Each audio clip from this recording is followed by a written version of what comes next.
Research Methods for Engineers by David V. Thiel. Good day everyone, my name is Arabella Amistoso and in this video I will be reporting about engineering ethics. As engineers are involved in all major infrastructure projects such as dams, roads, railway lines, electricity distribution, telecommunications, vehicles, etc. It is not surprising that when one of these facilities fail caused either by natural events like storms, landslides, earthquakes, or by human intervention that includes contamination in land, air, water, or too much mining. Inevitably, some of the blame and responsibility falls upon the engineers who planned, built, and constructed the project. Over the past 200 years, there have been engineering failures that have resulted in loss of human life, medical problems, the extinction of species, damage to the environment, and damage to the economic well-being of towns and entire countries. As a consequence of these disasters, the professionals engaged in engineering activities have created and joined professional societies. These societies are designed to minimize the likelihood of repeat occurrences through member registration and mandated self-improvement. This is achieved through two methods. First is by the free exchange of information between practitioners. Registered and professional engineers share their knowledge and experience in this society to help prevent fellow engineers the repeat occurrences when it comes to engineering failures. Second is through the adherence to codes of ethics, which are designed to eliminate poor practice and in extreme cases to prevent negligent and incompetent people from placing the community at risk by working on such projects. So here are some examples of engineering disasters all over the world. First is the phosphate extraction in Nauru. So Nauru is a tiny island country in Micronesia, northeast of Australia. The country was called as a tropical paradise. For decades, Nauruans have enjoyed a blessed life of tropical leisure. In the country's elevated interior, a region known to islanders as topside, foreign workers operated huge digging machines that relentlessly gutted the island, one chunk of phosphate-encrusted limestone at a time, leaving behind what is now invariably described as a lunar landscape devoid of life. Nowadays, no vegetation grows in the island's sacked and brutalized interior, and just about everything else on Nauru has gone splat. Next is the RLC. So, the RLC is situated in Central Asia between the southern part of Kazakhstan and northern Uzbekistan. It is the fourth largest saline lake up until the third quarter of the 20th century. Amu Darya and Sir Darya are the rivers that feeds it. However, in during the 1960s, the Soviet government decided to divert those two rivers so that they could irrigate the desert region surrounding the sea to favor agriculture rather than supply the RLC. Because of this human alteration, it caused a dramatic consequence that affected the lives of millions of people in the region. The next example is the Challenger space shuttle. So the Challenger is the space shuttle of NASA that was launched on January 28, 1986. However, 73 seconds after Challenger's launch, it exploded. So the source data on the ground confirmed that it was a leak in the booster, but no one could do anything about it. The solid rocket boosters couldn't be shut down, and there was no abort option while they were firing. The source of the leak, as America soon learned, was traced to a tiny rubber part called an O-ring. which formed the seal between sections of the solid rocket boosters. It was just one of the many known potentially catastrophic elements of the space shuttle, sensitive to a number of factors, including extreme cold. So, because of this engineering failure, 7 lives were lost during the disaster. Another example of engineering failure would be the Chernobyl accident in 1986. On April 26, 1986, the number 4 RBMK reactor at the nuclear power plant at Chernobyl, Ukraine, went out of control during a test at low power, leading to an explosion and fire that demolished the reactor building and released large amounts of radiation into the atmosphere. The Chernobyl accident was the result of a flawed reactor design that was operated with inadequately trained personnel. The resulting steam explosion and fires released at least 50% of the radioactive reactor core into the environment. 2 Chernobyl plant workers died due to the explosion on the night of the accident, and a further 28 people died within a few weeks as a result of acute radiation syndrome. So, another engineering disaster was actually the famous Titanic. More than 1,500 people died when the Titanic struck an iceberg in 1912. Over the years, many have researched and investigated the details of its sinking, and it has been determined that a number of design issues and poor decisions led to its sinking in just over 2.5 hours. Some potential causes behind the ship's sinking include designs that failed to take into account its size and mobility, the speed the ship was traveling, ignored warnings about the likelihood of iceberg, and other factors. Additional lifeboats had been also removed from the design because the ship owners were worried that it made the ship look unsafe and seemed packed on the deck.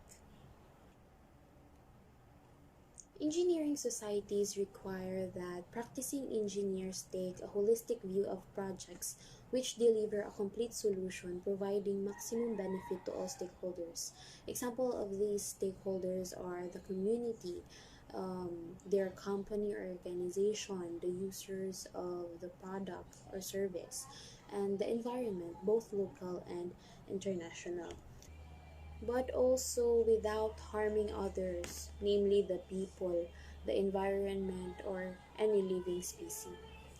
So, in most countries, they require that you should be a registered engineer before you could work or be permitted to be in a project or in a site. So, most commonly, the requirements of this is that you should have a university degree in engineering, so you are properly trained. And second is that you must pledge to work within the guidelines of a code of ethics. Of course, it is important for us to adhere um, in a code of ethics, because so that we should know what to do and what not to do. However, in case of bad conduct, they can be stripped off of title of being a registered engineer. So most of the code of engineering ethics prohibit engineers from practicing outside their engineering discipline. Of course, um, we should stay we should stay on track on what is our um, expertise, so that we could do a better job. So, most importantly, professional engineers are required to act in the best interest of humanity and the community. This requirement stands above all else and overrides engineers' responsibilities to their employers, their family and friends, relatives, their town, region, and country. Engineers should not be swayed on their decisions just because of the aforementioned circumstances. Hence, engineers should always consider first the environment, including sustainability, the way that we use the resources sustainably, using the resources without wasting it or damaging the environment. Second is public safety, which includes fail-safe design. Engineers should make sure that their innovations and infrastructures cannot risk the safety of the people and harm them. And the third is the economic viability of their employer. So, professional engineers should make sure that all their projects are cost effective. It does not cost so much than expected, but it is still effective, efficient, and reliable for use. The adherence to a code of ethics maintains the reputation of the engineering profession. So, through the code of ethics, engineers could keep the profession untarnished. The institution of Engineers Australia Code of Ethics begin with the words, "As engineering practitioners, we use our knowledge and skills for the benefit of the community to create engineering solutions for a sustainable future. In doing so, we strive to serve the community ahead of other personal or sectional interests." The American Society of Civil Engineers ASC used the following fundamental principles. Engineers uphold and advance the integrity, honor, and dignity of human welfare and the environment by, first, using their best knowledge and skill for the enhancement of human welfare and the environment. Second, being honest and impartial and serving with fidelity the public, their employers, and clients. Third, striving to increase the competence and prestige of the engineering profession. And fourth, supporting the professional and technical societies of their discipline. And the first ASC fundamental canon is engineers shall hold paramount the safety, health, and welfare of the public, and shall strive to comply with the principles of sustainable development in the performance of their professional duties. Many professional engineering organizations are now international, and this allows engineers trained in one country to operate without impediment in another country if both subscribe to a common code of ethics.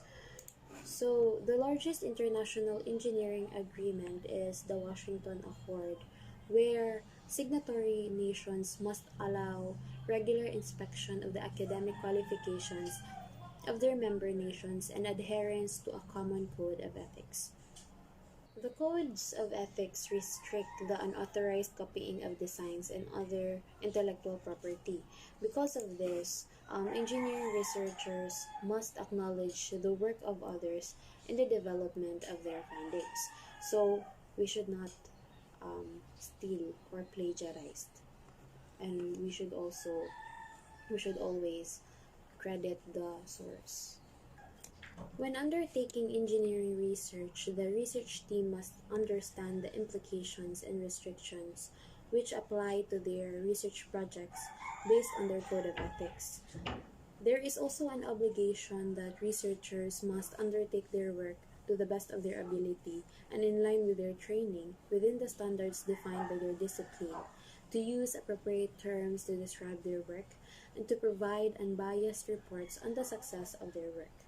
It is most important that the conclusions of a research project not only summarize the outcomes in a positive light, but probe the uncertainties and problems which might occur if the research results are applied to products and services.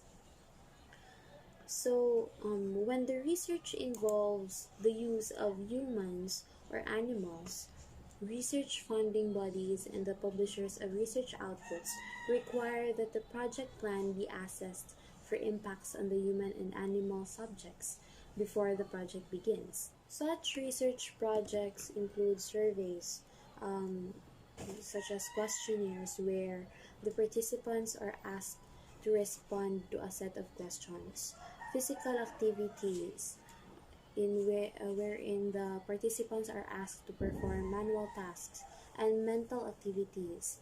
The participants are asked to solve puzzles, um, mind games, and any other mental activities. So, asking individuals to participate in a research project either voluntarily or for a reward or other benefit can have significant negative consequences on the volunteers and the research outcomes. So, an example of this scenario is a company decides to ask its employees for feedback on their latest product, which was designed in-house.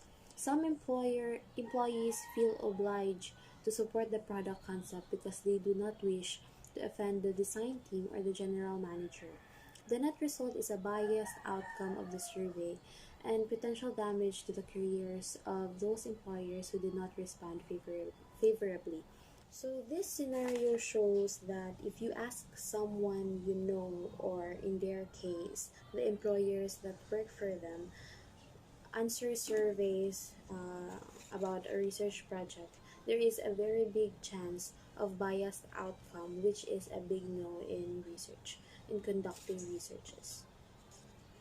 So in order to avoid the problems of biased research outcomes and perceived or real threats to the participants, an ethical approval procedure must be available to ensure the negative outcomes to the research and the research participants are avoided. So in order to avoid the problems of biased research outcomes, the following information is required to be presented to the target group in an understandable way. First, the task is voluntary.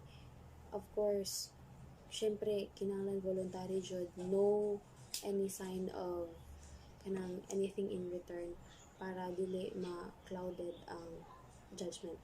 Next is the participants are provided with information about the task and risk before commencing.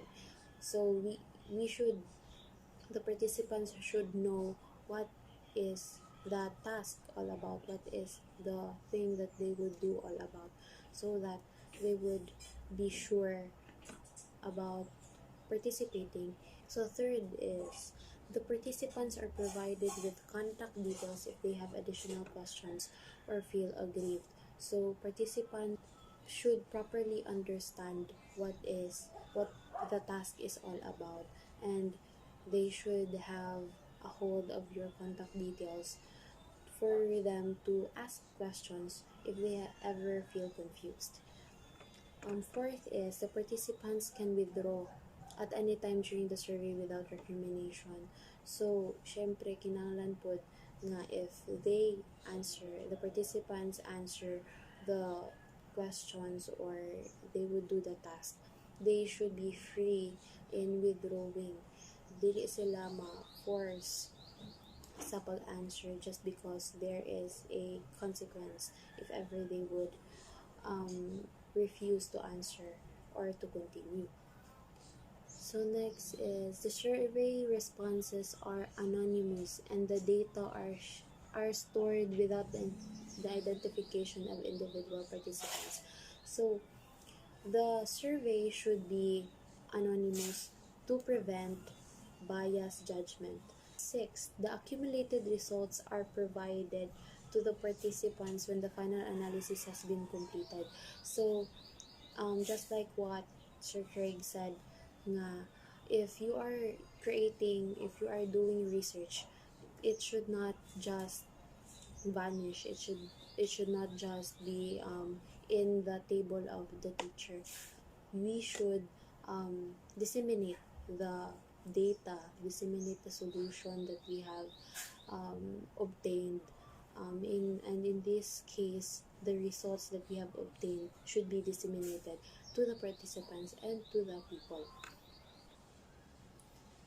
These requirements can be achieved in surveys using a number of different methods of approach. First is a common method is to have the work conducted by an independent third party. This party will solicit the volunteers, collect the responses, and ensure that the company seeking the data will not be provided with identification tags for individuals. In this way, in this method, through a third party, the participants and the company would not have a sort of connection that would result to biased answers or biased judgment or biased interpretation. Second is there are now options for online surveys which are effectively anonymous. So as the past years nga niagi itong 3 years nga nag-pandemic, so we experience online classes and almost all of the things that we do are online. So naka-experience sad ta og online surveys wherein in those surveys we can naa siya'y option if we would put our name or not. So, through these surveys, we could ensure the anonymity of the participants. Third is the individual profiles used in the survey are not sufficiently specific so that each individual cannot be easily identified. So, sa profiles nato, it should be not specific. So dili siya mag needed of specific age or specific weight, specific height, or any specific information that would identify you. So an example of individual identification in surveys. A participant profile which sought precise values for age, height, and weight could easily result in the identification of an individual. A participant profile which sought responses to broad ranges of age, height, and weight would reduce the chances of individual identification. So, in this example, it showed two types of two types of surveys. First is the survey that sought precise values of age, height, and weight. And because of these values of age, height, and weight, it could easily identify you. It could easily identify your identity.